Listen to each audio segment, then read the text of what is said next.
Tara sis, umpisahan natin ang ating adventure dito sa Dasul. So ang unang stop natin ay ang Culebra Island. Ang Culebra Island ay isa sa pinakasikat na pasyalan dito sa Dasul, Pangasinan. Mula dito sa Barangay Osmeña hanggang doon sa Culebra Island, approximately 10 minutes po ang ating travel. Tara sis, umpisahan na natin ang travel natin dito sa Dasul, Pangasinan. Kailangan po tayo magsuot ng red list para sa tayo mag-agilan po. Kasi medyo marami na konti. Guys, naka-life vest na tayo, safe na tayo para mag-travel papuntang Culebra Island. Tara, G! Hey!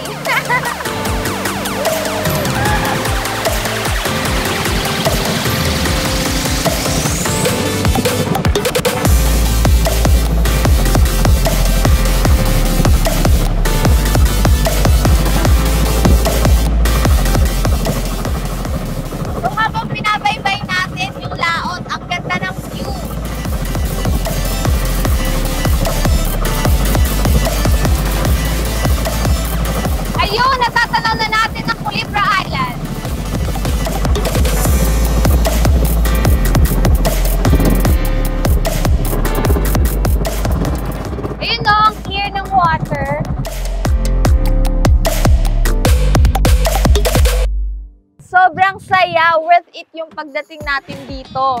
Yes, sobrang ganda. Yes. After 10 minutes boat ride, yahoo! Andito na tayo sa Culebra Island!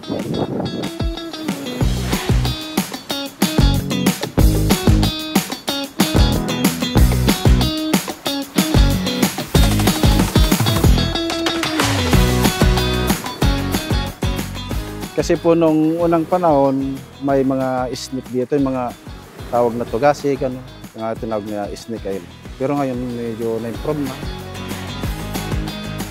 Ayun, sa lahat ng island na puntahan namin, ito pa lang talaga yung pinaka-nagustuhan naming island. Kasi tahimik siya, tapos kalmado yung dagat. So, ang ganda niyang mag-relax-relax lang dito. Lahat po ng mga pupuntang dito mga turista, bawal natin magkalat-kalat ng mga basura para mapanatili natin yung kagandahan ng isla natin. Yes, probably ulit po talaga kami dito kasi sobrang ganda po ng place and i-recommend ko rin po siya sa mga friends ko. Culebra Island is love! Alam nyo ba na ang Culebra Island ang second most visited island dito sa Pangasinan? Kasunod ito ng 100 Islands ng Alaminos City. Sobrang liit lamang ng Culebra Island at may ikot natin ito within 15 minutes lamang.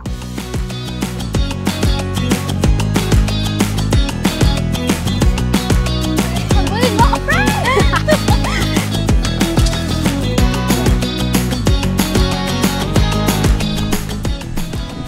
Yung mga gusto mag-stay dito, pwede silang mag-rent ng tubo. Gusto mag-overnight dito.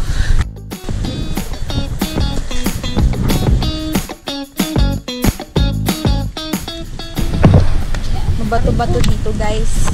Look at those rocks.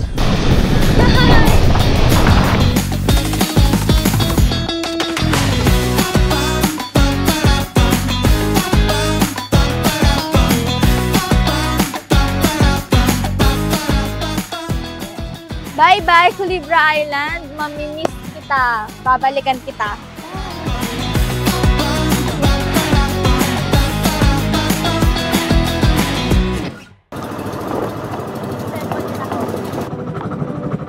So ang next nating pupuntahan ay ang Crocodile Island.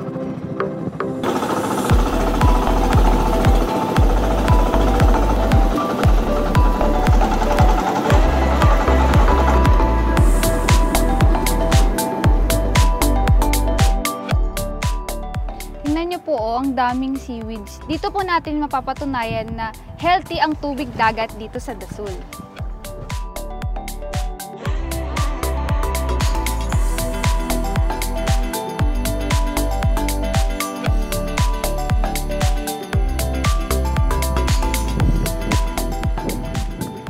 Ganda lang ng karagatan ng pag-uusapan, hindi magpapatalo ang Pangasinan dyan.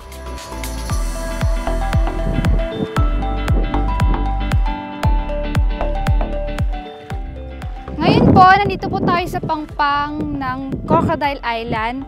Makikita nyo po na ang linaw ng tubig, tapos ang sarap maligo.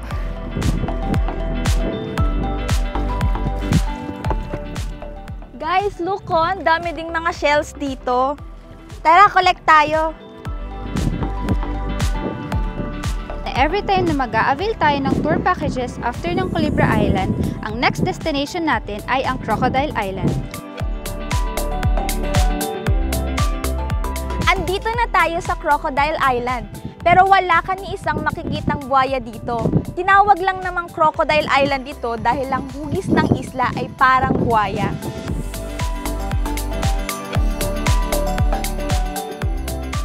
Ang meron po dito sa isla, kanya yung shape niya parang crocodile island talaga na parang buhaya talaga, ma'am. Virgin Island to, sir, at makaka-relax ka talaga. Malamig, fresh air palagi, at saka yung tubig dito hindi na i-stuck yung tubig.